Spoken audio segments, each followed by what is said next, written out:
Presenting the classics of Sam P. Chaladurai.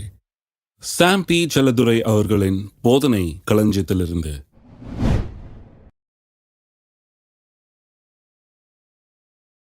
வேத வசனத்திலிருந்து உங்களுக்கு எடுத்து காண்பிக்கிறேன் இந்த இரத்த உடன்படிக்கை எப்படிப்பட்டது என்று. ஏன்னு சொன்னால் அதை புரிஞ்சுக்கிட்டாதான் இயேசு சொல்றாரு இல்லையா, இது என் இரத்தத்தினால் ஆகிய புதிய உடன்படிக்கைன்னு சொல்லி அது என்னன்னு நமக்கு விளங்கும். அந்த காலத்தில் இரத்த உடன்படிக்கை பண்ணுகிறவர்கள் 3 காரணங்களால் பண்ணி கொண்டாங்களாம். ஒன்று பாதுகாப்புக்காக பண்ணி கொண்டார்கள். இன்னொரு காரணத்துக்காக அந்த காலத்தில் உடன்படிக்கை பண்ணி கொண்டார்கள். ஏனென்று சொன்னால் அது 2 பேர் பிஸ்னஸ் பார்ட்னர்ஸாக இருக்கிறாங்கன்னா இந்த 2 பேரும் ஒரு உடன்படிக்கை பண்ணிக்கிறாங்க. அந்த உடன்படிக்கை என்ன, ஒருவர் ஏமாற்ற முடியாதபடி. இந்த உடன்படிக்கையின் அம்சம் என்னவென்று சொன்னால் இந்த உடன்படிக்கைக்குள் இருக்கிறவர்கள் இரத்த சகோதரர்கள் ஆகிவிடுகிறார்கள், பிளட் பிரதர்ஸ் ஆயிடுறாங்க. அதனால யாரவனை ஏமாற்றலாம், இவங்க 2 பேரும் ஒருத்தரை ஏமாற்றிக்கொள்ள முடியாது. 3வது காரணம் ஏன் உடன்படிக்கை பண்ணி கொண்டார்கள் சொன்னால் ஒருவர் ரொம்ப நேசிக்கிறதுனால சில நேரத்தில் 2 உடன்படிக்கை பண்ணி கொண்டிருக்கிறார்கள். டேவிட் லிவிங்ஸ்டன் சொல்லி ஆப்பிரிக்கா தேசத்தில் போய் பெரிய காரியங்களை செய்த ஒரு மனுஷன். அவருடைய பயணங்களை பற்றி வாசித்து பார்த்தீர்கள் என்று சொன்னால் ஆப்பிரிக்காவில் அவருடைய பயணங்கள், அவருடைய அனுபவங்களை குறித்து எழுதியிருக்கிறாரு. அவரை தேடி சென்ற ஒரு நண்பர் ஸ்டான்லி என்கிற ஒருவர், இவர் எங்கே போனார்னு தேடிட்டு அவரை கண்டுபிடிக்க போனவர், அவருடைய அனுபவங்களையும் எழுதியிருக்கிறார். ரொம்ப இன்ட்ரெஸ்டிங் எக்ஸ்ப்ளோரேஷன் ஸ்டோரிஸ் எல்லாம் இருக்குது. ஆப்பிரிக்க மக்களுடைய போகும்போது அவர்கள் அங்கே அதிகமாய் பார்த்த ஒன்று, ரொம்ப புனிதமாய் ஜனங்களால் எண்ணப்படுகிற ஒன்று என்னவென்று சொன்னால் இந்த இரத்த உடன்படிக்கை. பாருங்க, லிவிங்ஸ்டன்றவர் அங்கே ஆப்பிரிக்காவில் போய் அவர் அப்படியே ஆளு உள்ள காணாமல் போயிட்டார். பாருங்க, இவர் தேடிட்டு ஸ்டான்லின்றவர் கிளம்புறாரு. கிளம்பி அந்த காலத்தில் ஒன்றும் சும்மா இன்டர்நெட்டில் போட்டு கூகுளில் போட்டு கண்டுபிடிச்சிட முடியாது ஒன்றும் ஆளை. அந்த காலத்தில் 18ஆம் நூற்றாண்டுகளில் இதெல்லாம் ரொம்ப கஷ்டம். பாருங்க, அவர் அவர் ஒரு குரூப்பை கூட்டிக்கிட்டு சின்ன சின்ன விளையாட்டு சாமான்கள், இந்த துணிமணிகள் அது இதெல்லாம் விற்கிறதுக்கெல்லாம் எடுத்துக்கிட்டு ஆப்பிரிக்காவில் போனால் ஏதாவது பணம் சம்பாதிக்கணும் இல்லையா, போகிற வழியில் எல்லாம் எடுத்துக்கிட்டு ஒரு வியாபாரி மாதிரி கிளம்பி அப்படியே உள்ள ஆப்பிரிக்காவில் பயணம் பண்ணுறாரு, எக்ஸ்ப்ளோர் பண்ணுறாரு.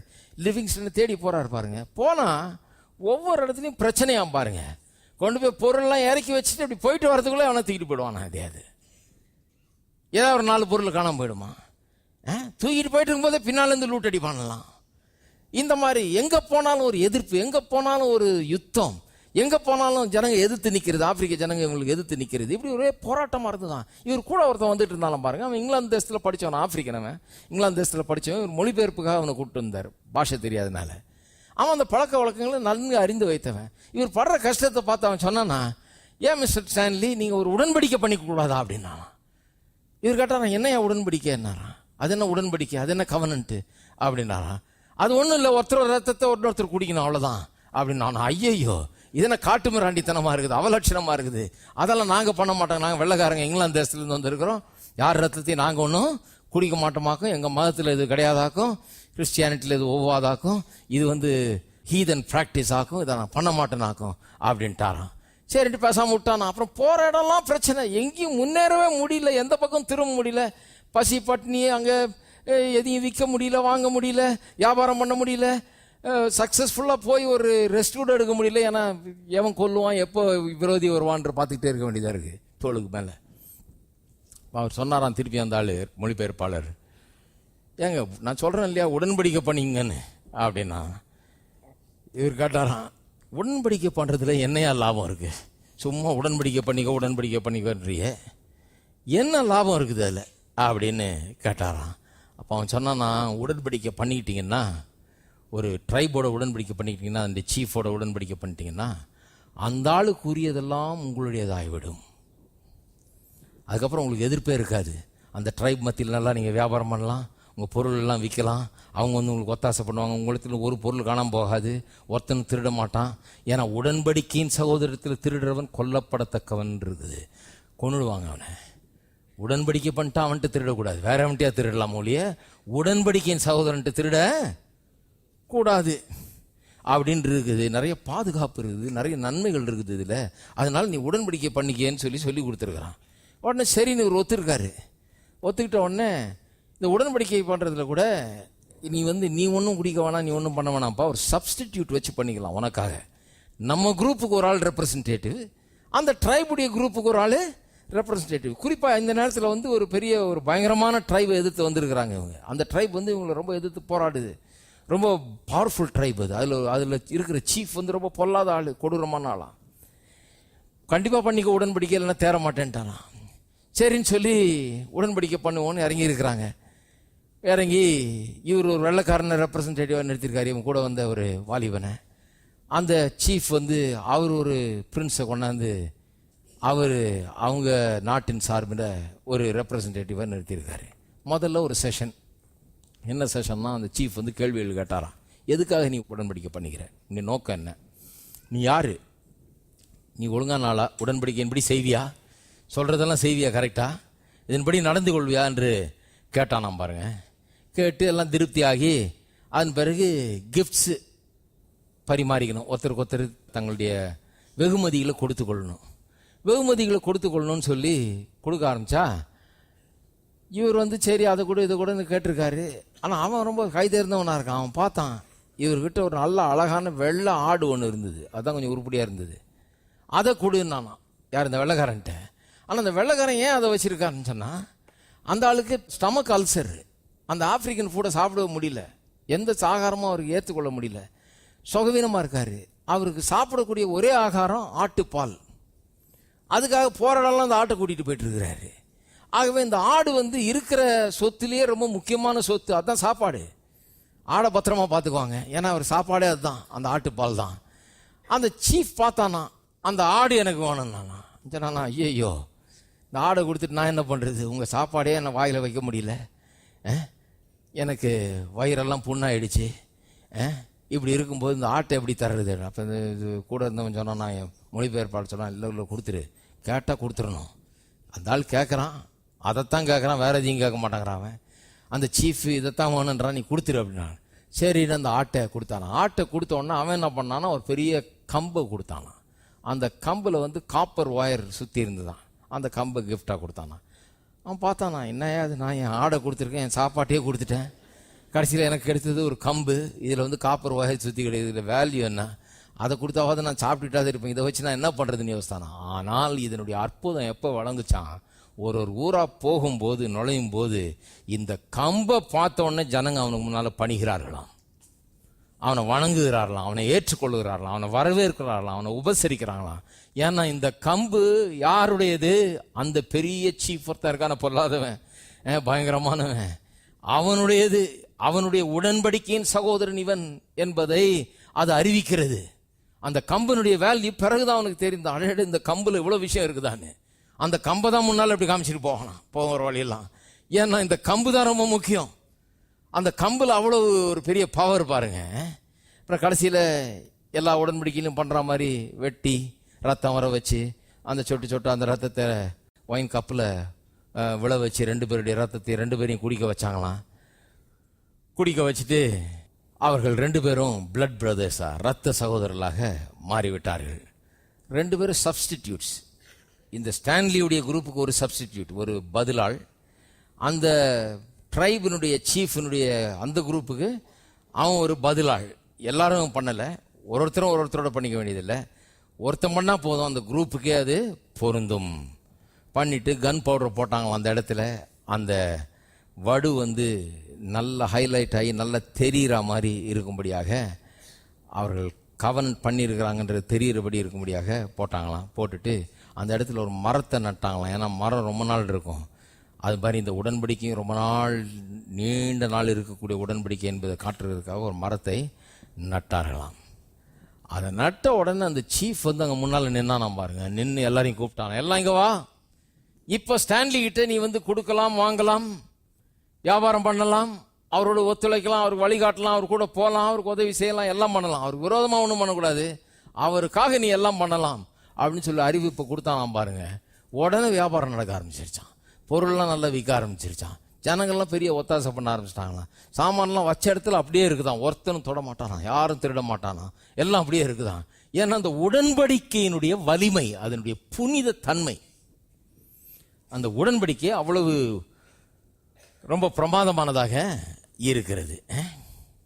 பாருங்க, அந்த உடன்படிக்கை மீறவன் வந்து மரணத்துக்கு உள்ளாவான் என்று அந்த மாதிரி அவங்க உடன்படிக்கை பண்ணியிருக்காங்க. அதனால யாரும் அதை தொடறதில்லை, திருடுறதில்லை, அவனுக்கு எதிராக ஒன்றும் பண்ணுறதில்லை. எல்லாருமே ஒரு பெரிய ஆதரவளிக்க ஆரம்பித்து விட்டார்கள். அதை பற்றி அந்த ஸ்டான்லி என்கிறவர் எழுதும்போது ஆச்சரியத்தோடு எழுதுறார். என்னது இது மாதிரி நான் பார்த்ததே இல்லை. இந்த உடன்படிக்கை, இந்த ரத்த உடன்படிக்கை இவ்வளோ பெருசாக நினைக்கிறாங்களேன்னு.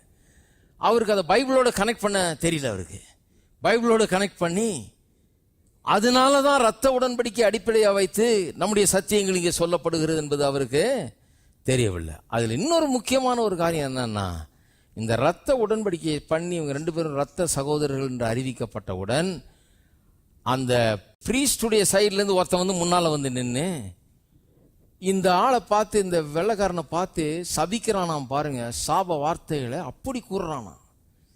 நீ வந்து நாசமா போவியாக்கும், நீ வந்து எனக்கு எதிராக ஏதாவது பண்ணினா, என்னை இப்படி பண்ணினா நீ சொறி வந்து சாவியாக்கும், அந்த மாதிரி ஏதோ பயங்கரமான சாபமெல்லாம் விடுறானாம் பாருங்க. இவருக்கு விளங்கலையா என்ன சொல்றான்னு மொழிபெயர்ப்பாளர் கேட்டான். சொன்னா நான் இந்த மாதிரி பயங்கர சாபம்லாம் விட்டுட்டு இருக்கிறான் உன்னை அப்படின்னா. எதுக்கே அதெல்லாம் விடுறா? இதெல்லாம் this is called the curses of the covenant, உடன்படிக்கையின் சாபங்கள் என்று பெயர். அப்புறம் அடுத்த ஆள வந்தான் ஒருத்தன், அவன் வந்து உடன்படிக்கையின் ஆசீர்வாதங்கள் எல்லாம் சொல்றான். அதே மாதிரி இவங்களுக்கு ரெப்ரசன்டேட்டிவா இருந்தாலும் அவனும் முன்னால் நின்று அவனும் வந்து சாபங்களை எல்லாம் சொல்லி, நீ மீறினா இப்படி ஆகும், உனக்கு உன் குடும்பத்துக்கு இப்படி ஆக்கும், உன் வம்சத்துக்கு இப்படி ஆக்கும், உன் தலைமுறைக்கு இப்படி ஆகுமாக்கும், நீ அழிஞ்சு போவியாக்கும், அப்படியாக்கும் இப்படியாக்கும் சாபம் விட்டுட்டு அப்புறம் நீ இந்த உடன்படிக்கையை காப்பாத்தினா நீ இப்படியெல்லாம் ஆசீர்வதிக்கப்படுவாயாகும் சொல்லி ஆசீர்வாதத்தை எல்லாம் கூறுகிறானாம். நான் உங்களுக்கு சொல்றேன் பாருங்க. இப்போ இவ்வளவு நேரம் சொன்னதுனுடைய அர்த்தம், காரணம் என்னன்னா, இவ்வளவு நேரம் வந்து கதை மாதிரி சொல்லிட்டு வந்தேன். இப்போதான் பைபிளே வழங்கும் நமக்கு. இனிமே பைபிள் படிச்சு பாருங்க விளங்கும். பைபிள் வந்து வேற ஒன்றும் இல்லை, உடன்படிக்கை. பழைய உடன்படிக்கை, புதிய உடன்படிக்கை. பழைய ஏற்பாடு, புதிய ஏற்பாடுன்னு இருக்குது. அது வேற ஒன்றும் இல்லை. உடன்படிக்கை வழங்கலைன்னா, அதுவும் ரத்த உடன்படிக்கை வழங்கலைன்னா பைபிள் வழங்கவே வழங்காது. குறிப்பா உபாகமம் 11ஆம் அதிகாரத்தில் பார்த்தீங்கன்னா மோசே சொல்றாரு, நீங்க போய் சேர வேண்டிய இடத்துக்கு சேர்ந்து உங்களுக்கு கொடுக்கப்படுகிற தேசத்தை நீங்க பொசஸ் பண்ண உடனே, அதை சுதந்திரித்த உடனே ஒவ்வொரு வருஷமும் அந்த சாபத்தை கூறுகிற மலை மேலிருந்து சாபங்களை கூறுவாயாக. அப்புறம் ஆசீர்வாதத்தை கூறுறதுக்கு இன்னொன்னு இருக்குது, அது மேல இருந்து ஆசீர்வாதங்களை கூறுவாயாக. 27ஆம் அதிகாரத்தில் சொல்லப்பட்டிருக்கிறது, இப்படி கூறுவாயாக அப்படின்னு சொல்லப்பட்டிருக்கிறது. இப்ப சாபத்தை கூறுறதுக்கு ஒரு மலை, எதற்கு ஆசீர்வாதத்தை கூறுறதுக்கு ஒரு மலை.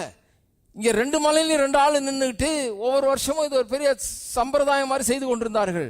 ஒருவன் சாபத்தை கூற, இன்னொருவன் ஆசீர்வாதத்தை கூற. இந்த உடன்படிக்கையில என்ன சாபங்கள்லாம் இருக்குது, இந்த உடன்படிக்கையில என்ன ஆசீர்வாதங்கள்லாம் இருக்கிறது என்கிறத திரும்ப திரும்ப நினைவுபடுத்தி வந்தார்கள். அது மட்டும் இல்லாம என்ன பண்ணாங்களாம், இந்த உடன்படிக்கையின் ஷரத்துக்களை, எசன்ஸ், முக்கியமான பாயிண்ட்ஸை எழுதி ஒரு லெதர் இதில் மாதிரி எழுதி, ஒரு சின்ன இதில் எழுதி அதை சுருட்டி கழுத்தை சுற்றி கட்டிக்குவாங்களாம். அதை இதெல்லாம் பிற்காலத்தில் தான் ஒழிக்கப்பட்டது. இது வந்து நல்ல ப்ராக்டிஸ் கிடையாது, கிறிஸ்தவத்துக்கு ஏற்றது கிடையாதுன்னு சொல்லி ஒழிச்சிட்டாங்க. அதனுடைய அர்த்தத்தை மறந்துட்டாங்க. ஆனால் வேத வசனத்தில் சொல்லுறது, இது ஒன்று கழுத்தில் பூண்டு கொள்வாயாகன்னு இருக்குது, கழுத்தில் போட்டு தொங்க விடுவாயாகன்னு இருக்குது. அப்படியே இருக்குது வசனத்தை. அப்போ வசனம் என்ன, கடவுளுடைய வார்த்தை என்ன, அது உடன்படிக்கையின் வார்த்தைகள்.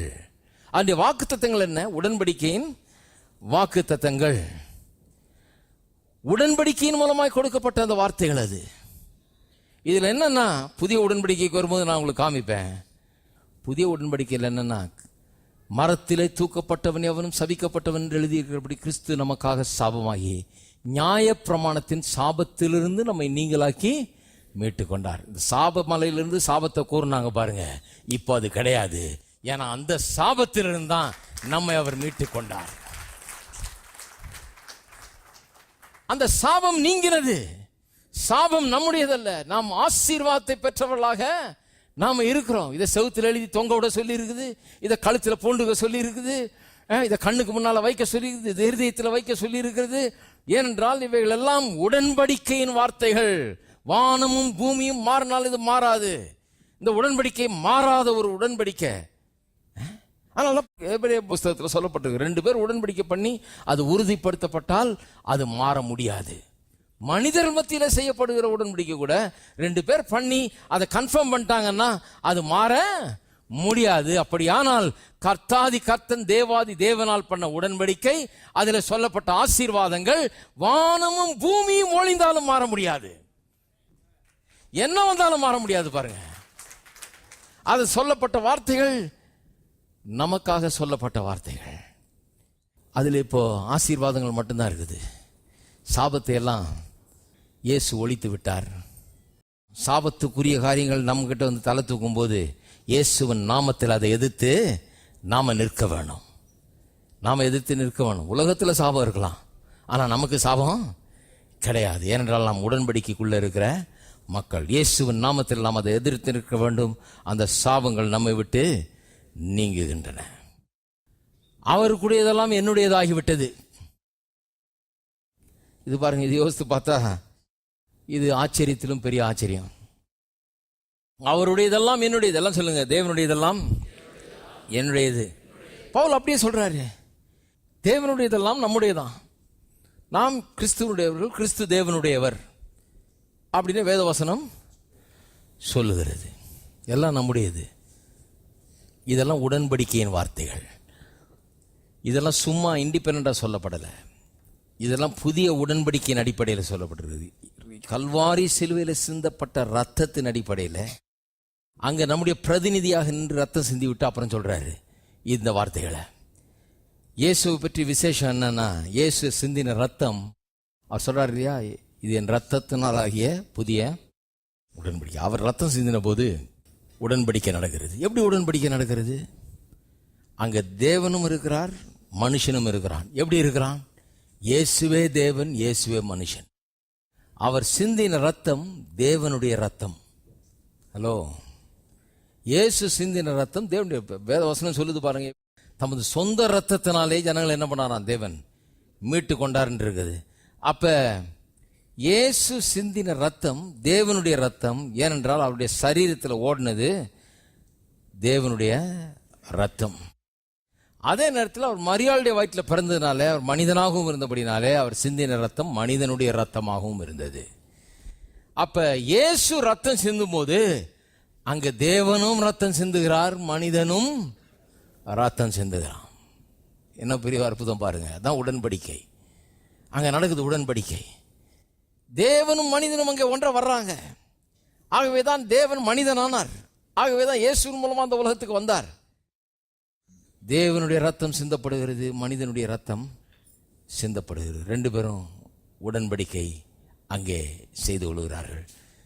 மனிதனாகிய இயேசு நமக்கெல்லாம் பிரதிநிதியாக இருக்கிறார். நம்ம எல்லாருக்கும் பிரதிநிதி. நான் ரத்தம் சிந்தல, நான் ரத்தம் சிந்த வேண்டிய அவசியம் இல்லை. அன்னைக்கு எப்படி ஸ்டான்லி ரத்தம் சிந்தாமல் நின்றுட்டு இருந்தா, அவருடைய நண்பர் ஒருத்தர் அவருக்கு பதிலாக வெட்டு காயம்பட்டு ரத்தமெல்லாம் சிந்தி அவர் மூலமா அந்த உடன்படிக்கை நடந்ததோ, அதுபோல எனக்காக இயேசு அதை செய்து முடித்து விட்டார். அவர் என்னுடைய சப்ஸ்டிடியூட். மனு வர்க்கத்துக்கே அவர் சப்ஸ்டிடியூட். இந்த சப்ஸ்டிடியூட்ன்றதெல்லாம் விளங்கவே விளங்காது. இல்லை, நான் வேத வசனத்திலிருந்து விளங்கவே விளங்காது. அவர் மனு வர்க்கத்துக்கே ஒரு பிரதிநிதியாக, பதிலாளாக அங்கே நின்று அங்கே ரத்தத்தை சிந்திட்டார். ரத்தத்தை சிந்திட்டு தேவனுடையதெல்லாம் நம்முடையதாக்கி விட்டார். நம்முடையதெல்லாம் அவருடையதாகிவிட்டது. நம்ம சொல்லலாம், பரவாயில்ல, நல்ல டீல் தான். டீலா நோ டீலான்றாங்க பாருங்க. இந்த மாதிரி ஒரு டீல் வந்ததுன்னா நான் டீல்னு எடுத்துக்குவேன் நான். ஏன்னா நம்மகிட்ட என்ன இருக்கு? ஒன்றும் இல்லை, கொடுக்கறதுக்கு ஒன்றும் கிடையாது. பாருங்க, நம்மகிட்ட என்ன இருக்கு பெருசா? எல்லாம் எடுத்துக்க ஆண்டவரே. உம்முடையதெல்லாம் என்னதுன்னா ரொம்ப சந்தோஷம், நமக்கு தான் லாபம். இதில் லாபம் அடைகிற ஆள் யாருன்னா நம்ம தான், பெரிய லாபம். ஆனால் அதே நேரத்தில் நம்மகிட்ட கொடுக்கறதுக்கு ஒன்றும் இல்லைன்னு மட்டும் நினச்சிடக்கூடாது. நம்மகிட்ட கொடுக்கறதுக்கும் ஒன்று இருக்குது. இல்லைன்னா அது உடன்படிக்கையாக இருக்காது. பாருங்க, நம்ம உடன்படிக்கையில் ஒரு பங்குதாரராக இருக்கவும் முடியாது. நம்மகிட்ட கொடுக்கறதுக்கு என்ன இருக்குது? நம்முடைய சரீரம் இருக்கிறது. இந்த சரீரத்திலே வாழ நமக்கு இங்கே கொடுக்கப்பட்டிருக்கு. இந்த சரீரம் கொடுக்கப்பட்டிருக்கிறது. இந்த சரீரம் தேவனுக்கு தேவை. தேவன் இந்த பூமியில இந்த சரீரத்தில் வாழுகிற மனுஷன் மூலமா தான் காரியங்களை செய்ய முடியும்.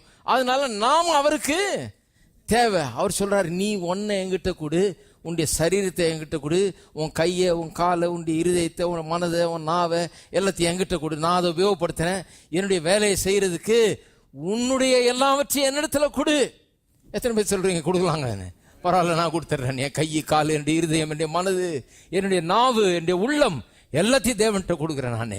அவ்வளவுதான் கொடுக்க முடியும். அதைத்தான் அவர் கேட்கிறாரு. அதுதான் அவருடைய பார்வையில் அற்புதமானதா இருக்கிறது. அதைத்தான் மீட்டுக் கொள்ளும்படியாக அவர் வந்தாரு. ஏன்னா அது அவருக்கு அவசியம். ஏன்னா இந்த சரீரத்தில் இருக்கிற மனுஷன் மூலமாக தான் இந்த சரீரத்தில் இந்த பூமியில அவர் ஆபரேட் பண்ண முடியும். ஏன்னா மனுஷனிடத்துல பூமியை கொடுத்தாரு. மனுஷனுக்கு பூமி சொந்தம். சரீரத்தில் இருக்கிற ஒரு மனுஷன் தான் இந்த பூமியை ஆண்டு கொள்ள முடியும்.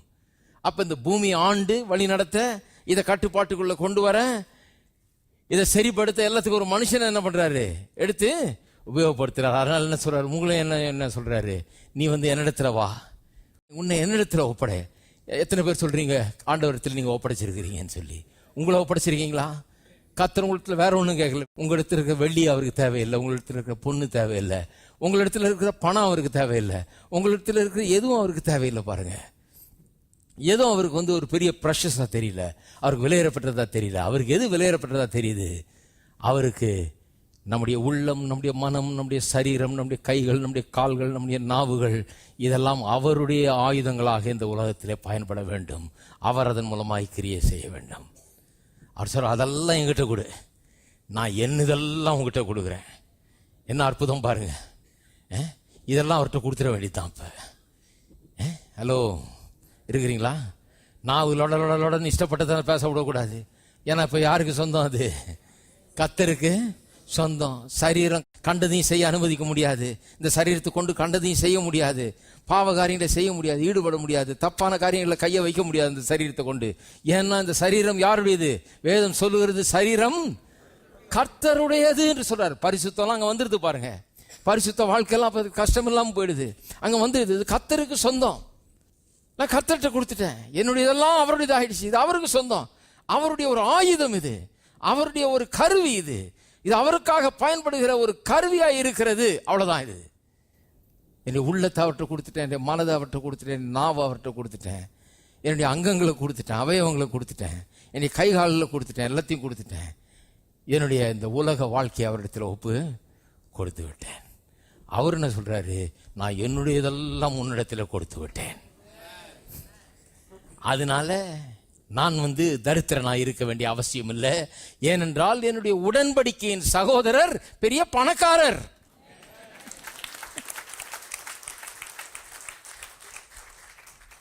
நான் பலவீனனா இருக்க வேண்டியதில்லை. ஏனென்றால் என்னுடைய உடன்படிக்கை சகோதரர் பலவான். அவர் தோற்கிறவர் அல்ல, அவர் ஜெயிக்கிறவர். என்னோடு உடன்படிக்கை பண்ணி இருக்கிறவர் பெரியவர். ஆகவே நான் பயப்பட வேண்டியதில்லை. இருக்கீங்களா? எத்தனை பேர் இருக்கிறீங்க? இப்போதான் போக ஆரம்பிச்சிருக்கிறோம், உள்ள மள்ளமா வர ஆரம்பிச்சிருக்கிறோம். அப்போ ஒவ்வொரு தடவையும் இந்த அப்பத்தை புசித்து இந்த ரசத்தை நம் பானம் பண்ணும் போதெல்லாம் அதை நினைவு கூற வேண்டும். நான் உடன்படிக்கையின் சகோதரன் இயேசுவோடு கூட. நான் ஒரு சாதாரண ஒரு மனுஷன் அல்ல. அவருடைய ஐஸ்வர்யெல்லாம் என்னுடையது. அப்ப எனக்கு இல்லைங்கிறது எதுவுமே கிடையாது. கர்த்தருடைய வாக்கு தத்தங்கள் எல்லாம் ஆம் என்றும் இருக்கிறது. ஏன்? எல்லாம் உடன்படிக்கையின் வார்த்தைகள். அவர் சொல்லிட்டாரு. அவர் சொன்னது செய்யாம இருக்க முடியுமா? செய்யாம இருக்க முடியவே முடியாது. நிச்சயமாக செய்வார். உள்ள குறைவுகள் எல்லாம் தம்முடைய மகிமையின் ஐஸ்வர்யத்தின்படி நிறைவாக்குவார்னு சொல்லியிருந்தா அதை செய்யாம விட்டுவிட முடியுமா? நான் சொல்லுகிறேன், வானமும் பூமியும் அழிந்து போனாலும் அதை செய்யாம விட்டுவிடவே முடியாது, முடியவே முடியாது. நானே உன் பரிகாரியாகிய கர்த்தர், உன் அப்பத்தி தண்ணீரை ஆசீர்வதித்து வியாதியை விலக்குவேன் சொல்லி இருக்கிறாரு. செய்யாம விட்டுவிட முடியுமா? வானமும் பூமியும் ஒளிந்து போனாலும் அதை செய்யாம விட்டுவிட மாட்டார். ஏனென்றால் இரத்தத்தினால் முத்தரிக்கப்பட்ட உடன்படிக்கையின் வார்த்தைகள் அவைகள். அதை மீறவே முடியாது. எந்த மனுஷனும் மீறினது கிடையாது, மீறவும் முடியாது. அற்புதமான ஒரு உடன்படிக்கை. ஆனா என்ன, எல்லாம் என்னுடையது. என்னுடையதெல்லாம் அவருடையது. என்கிட்ட ஒன்றும் இல்லைன்னு இல்லை, என்கிட்ட இருக்கிற சிலதெல்லாம் அவருக்கு ரொம்ப முக்கியமானது. நீங்கள் எதை கேட்டாலும் அவருக்கு கொடுக்குறீங்களா? எல்லாத்தையும் கொடுக்க தயாரா? சிலர் சொல்கிறாங்க, இல்லையா எது கேட்டாலும் பரவாயில்லைங்க, அதை மட்டும் கேட்டாதீங்க. அது நடக்காது. அது கிறிஸ்தவ வாழ்க்கை கிடையாது. அது உடன்படிக்கையில் வாழ முடியாது. அப்படி உடன்படிக்கைன்னா வேற மாதிரி, அது வேற லெவல். அந்த சீஃப் பார்த்து அது வேணும்னு உடனே ஐயோ ஆடு மட்டும் கேட்காத வேற ஏதாவது கேடுன்னா தொலைஞ்சுது. உடன்படிக்கை கேன்சல் ஆகிடும், நடக்காது, உடன்படிக்கை செய்ய முடியாது. அந்த ஆட்டை கொடுத்தா தான் உடன்படிக்கை. ஐயோ அந்த ஆட்டை வச்சு தான் நான் பிழைக்கிறேன், பரவாயில்ல நீ கொடு. அவன் உனக்கு 100 ஆடு கொடுப்பான். அந்த மாதிரி அவன் 100 ஆடு கொடுப்பான் உனக்கு அந்த மாதிரி. ஆனால் நீ நம்பி என்ன பண்ணணும், ஒரு ஆடை கொடுக்கணும். இருக்கீங்களா? அப்ப நம்முடையதெல்லாம் கர்த்தருடையது, கர்த்தருடையதெல்லாம் நம்முடையது. அதுதான் உடன்படிக்கை.